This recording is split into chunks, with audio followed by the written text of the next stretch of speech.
ते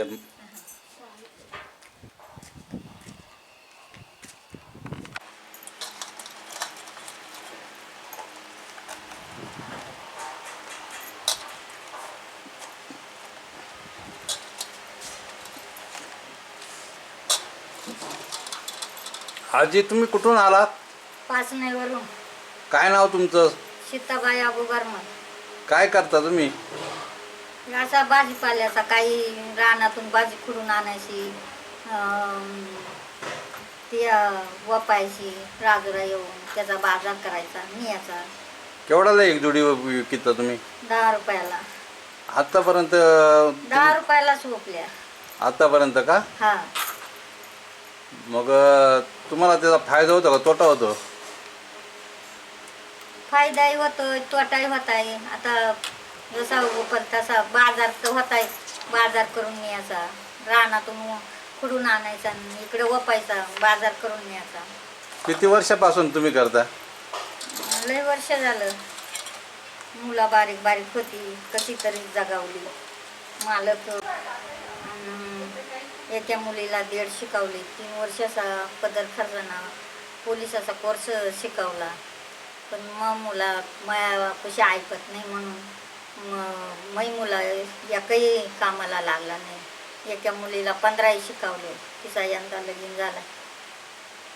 तेवढं काठे वपून करवंद वपून खेत्या करून आमच्या तिथं आता गादाड्या लोक येतात. मग काठे वपीत आहे मी. काठे वपून एवढं 1 लाख रुपये उभं केलं. मग मुलीचा लगीन केला. त्यात कोणाचाही पैसा नाही लागला. मग मी एकलीनंच कमावलं एवढं पैसे. काठ्या वपून ह्या करवंदा काही जांभळा राजुरातून पेरू भरून यायची. 1200 त्याचं कसंही 1200 रुपये ते माणसाचं देऊन परत थोडंफार मागं पाडीत नेलं. त्याचं 1 लाख रुपये केलं. पण रोज राजुरा यायचा आणि रोज पाचनेला जायचा. आणि असाच चालायचा धंदा अजूनपर्यंत. दुष्काळच्या आणल्या वर्षी मग लगीन झालं. तसं वनवासच आहे. पट तांब्याना घसरायची अशी थोडी द्याटका फुडून टाकायची. निमा देठूक तसंच राहून द्यायचा आणि मग करायची भाजी. आणि भोकराची भाजी कशी असते? बोकराची भाजी, कोथिंबीरची भाजी मुटकी करतात तशी करतात. आम्ही अशी कढईला भाकरीवाणी पीठ मळायचं आणि त्याला अशी थापून उलटी तय घालायची उडली तशी शिजते. पण ते काही लोकांना येत नाही. मग ते मुटकुळी करतात. मग मुटकुळी शिजत घालायची दाथरवं आणि मग चाळणीमध्ये मग ते करायची. परत ती अशी फोडायची उन्हून करून तेलामध्ये कांदा टाकून उन्हून करून खायची. मग एक रानातच भेटते. हां. आणि ही कुरडूची भाजी?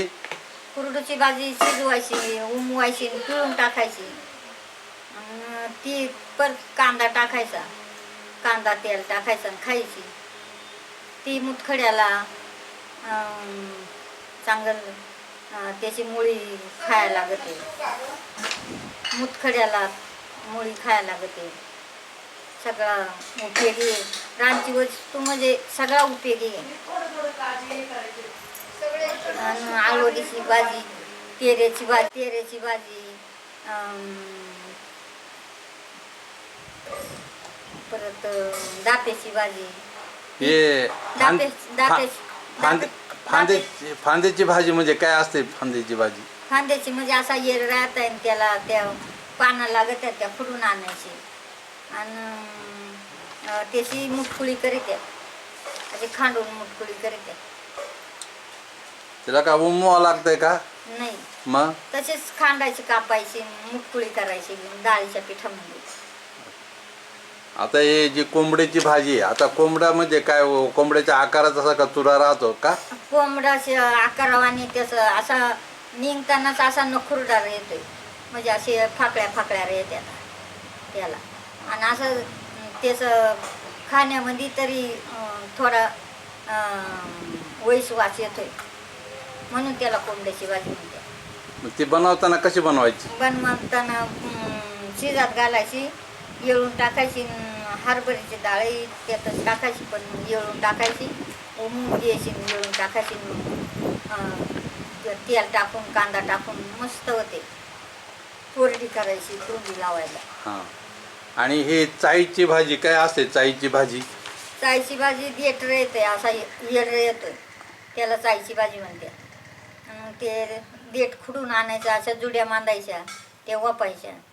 पण आजपर्यंत जेवढ्या माय मैत्रिणी आहेत तेवढ्यानी 10 रुपयाच्या वर कधीच मायाकडून काही घेतला नाही. 10 रुपयाला जुडी घेते. आळवडीची ओप, तेऱ्याची ओप, कैशी ओप, पण 10 रुपयालाच द्यायची. तुम्ही रोज येता का विकायला, का कधी येता? कसं? रोज नाही, असं आठवड्यानं बाजार आल्या का मग आणायची थोडीफार थोडी. ही थापीची भाजी कशी असते? ती डोंगरालाच राहते, रानात वर कड्या कपऱ्याला. तेऱ्याची पण कड्या कपऱ्यालाच राहते. हे सगळ्या रानभाज्याच ना मग? हा, सगळ्या रानभाज्या आहेत. आळवडीची पावसाला तशी येते. हे ते खाजाळू, राजाळू, खांडकी भाजी, खांडाळू भाजी, त्या तिन्ही आळवडी पावसाळा तशी येतात. उन्हाळ्यात किती लावल्या तरी ते काही येत नाहीत. आणि त्याचं कण पण शिजवून खातात आळूची. हा, आळूचे. पण ते अख्ख्या रात शिजवायला लागते, न तर खजवत आहे. हा, आणि ती अशी बडद्याची भाजी ती अख्ख्या रात शिजवायला लागते. अच्छा. हा, त्यात ते हुळावळ्याचं दाणं टाकायचं, हुळावळं टाकायचं खोंगाभर, आणि शिजात टाकायची. त्यात आंबाटी अडांगीचं डेसं, बोंडाऱ्याचं डेसं आम्ही टाकतो. डेसं म्हणजे ते कोंब का? हा, ते कोंब पुढं आलेलं तो. हा, आलेलं कोंब. आणि त्याच्यामुळं मग ते खाजवत नाही का? हा, त्याच्यामुळं आमच्याकडं फाट्या येतात. आम्ही फाट्यावर दाडा दाडा दाडा घातली का दुपारीपासून का संध्याकाळी खायची. आणि मग समजा जर त्याच्यामध्ये बडद्याच्या भाजीमध्ये चिंच टाकली तर खाजवत आहे का? नाही खाजवत? चिंच नाही घालेला आम्ही कधी. आम्ही ते डेस भेटतात ना आमच्या तिकडं, हां. डेसच खोडून भाजी बरोबर आणायचं आणि घालायची. हां, म्हणजे चिंच टाकले तरी बघ ते खाजवणार नाही मग आंबट असं? चिंच नाही, ते काय आंबाटी येतोय ते टाकी त्यात फक्त तुमच्या तिकडं. हा.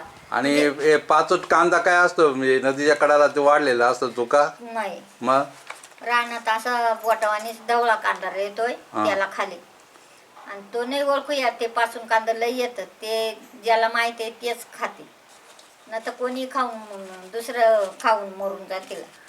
ते नाही माहिती लोकांनी. ते ज्याला माहिती आहे ना खायचा तेच खात आहे. आता हे पंद बिंद असतात का? हा, पंदा पहिल्यान होती हां. आमच्या राजी होती, पण आता फार हे डुकरांनी चाया सुद्धा डुकरांनी खाऊन घेतल्या. आणि नाही खाला, आणि खणूनच खाली लोकांनी. आमच्याकडे लई अनवा होती. ते अनवाचा पुरुषभर असा खाण्याला लागत आहे, तेव्हा त्याचा अनव निघत आहे. ते तुम्ही खायले आहे ना, बाजारात वपा येते आता, पण पुरुषभर खाली खोल खाण्याला लागत आहे, तेव्हा ते अनव निघत आहे. रानची वस्तू लई निरोगी आहे, पण खात नाही का आपण. जेवढा खातोय ना ते तेवढा खात नाही आपण. आणि ही भाजी हे भाजीच्या टायमालाच भात आला का मग याला फळ लागतोय, हे चिसूर डाळी. आणि मग ते मी आणून झाडा लावल्यात ना, तर मग पाणी घातलं म्हणजे त्याला लगेच सारखा फुल राहत आहे. मोर एक फुल येत आहे. आणि राजूरच्या बाया रोज मग मागत येतात का आम्हाला त्याचा बी आणून दे, आम्हाला बिया करा. आणि त्यांनी बी म्या दिला तर ते मला मै भाजीच कोण घेणार नाही ना, त्याच्यामुळं मी ते एकही बाईला मी बी देत नाही. मग आता हे याच्यापासून नाही तारवती काय? रिचोडापासून हे कवळी आहेत ना, ते पिकेला लागत आहेत. मग ते पिकेलं चिसुरडाचा बी पेरायचा, ते उतरत आहे. एकन चिसुरडी उपटून आणून लावली तर तिच्या मुळेलीच असा मोर फुटत फुटत झाडू तयार होत आहे असा. मग तिथे किती झाडं झाल्या आता. आता हे भाजी रानभाजी सगळ्यांनी घ्यायला पाहिजे ना. हा, रानभाजी सगळे घेत नाही का. काही लोक म्हणतात काय ती भाजी नाही गो, आम्हाला नाही गोड लागत, नको नको नको ती भाजी अशी म्हणतात. मग ज्याला माहिती आहे त्या जेवढ्या मैत्रिणी तेवढ्या घेतात माझ्याकडून. मग इकडून सरकारी दवाखान्याच्या आळीनं शिरायला ना, तिकडून मोटर टँकपासून इकडं ह्या आळीला नाही घेत, मुसलमानाच्या आळीला तिकडं नाही घेत. इकडंच एवढी आळी भाजीपाला, म्हणजे इकडं आपली खेड्यामधली लोक आहेत ना, मग तेच घेते आता माझ्याकडून भाजी. डांगराची भाजी ओफिते, डांगराचं देसं ओफिते, सगळं निरोगी वस्तू आहे. त्याच्यावर काही फवारा मारित नाही, काय नाही, सगळं ते असं.